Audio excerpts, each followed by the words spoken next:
The 49ers have a similar but loaded offense as they did last year. They have Brock Purdy, who might be a questionable, not questionable injured wise, quarterback to start every week. He is definitely a QB2 and could be started in leagues where people draft two quarterbacks. He is a good insurance policy. Last year, he was like a character from a Madden story. The quarterback from Iowa State was known as Mr. Irrelevant. He was the third quarterback for the 49ers.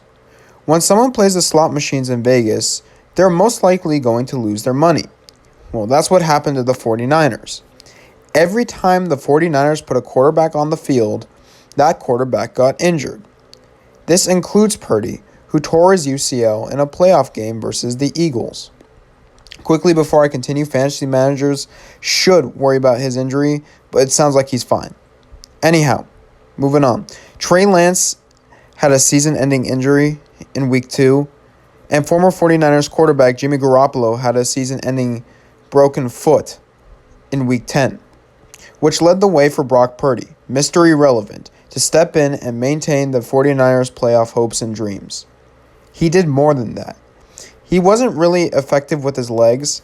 However, the confident and talented quarterback threw strikes to his receivers. Even though he wasn't perfect, he won every game from Week 10 and on and made it to the playoffs where he got injured.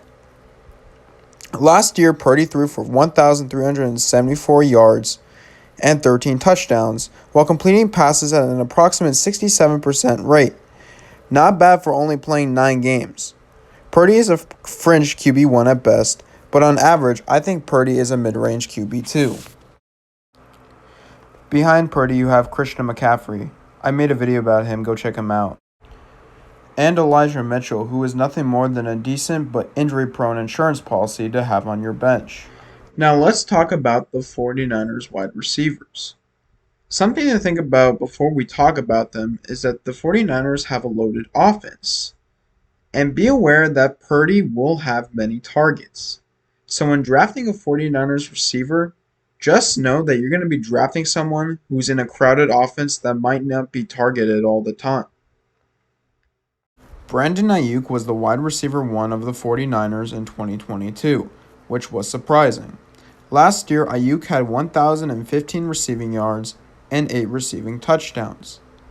I can see Ayuk maxing out as a mid-range wide receiver 2 with upside for more.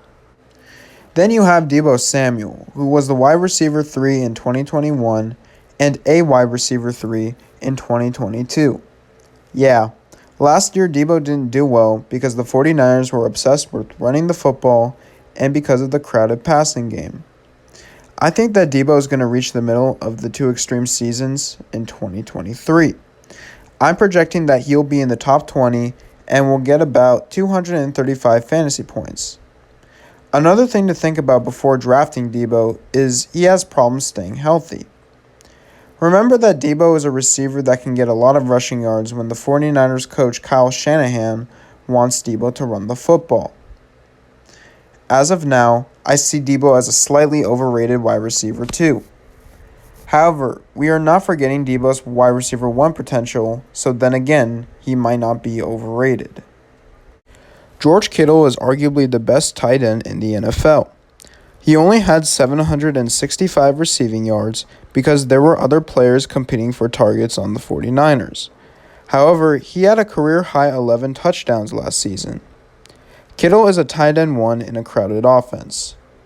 Then you have players like Juwan Johnson, who may get targets here and there, but are not really fantasy relevant. If the 49ers do suffer injuries, like either Deebo gets injured, Ayuk or Kittle gets injured, keep Juwan Johnson on your radar because he'll yield some fantasy points. But other than him, no other 49ers receivers are relevant. Like and subscribe for more fantasy content. If you like this video, share this video with your family and friends.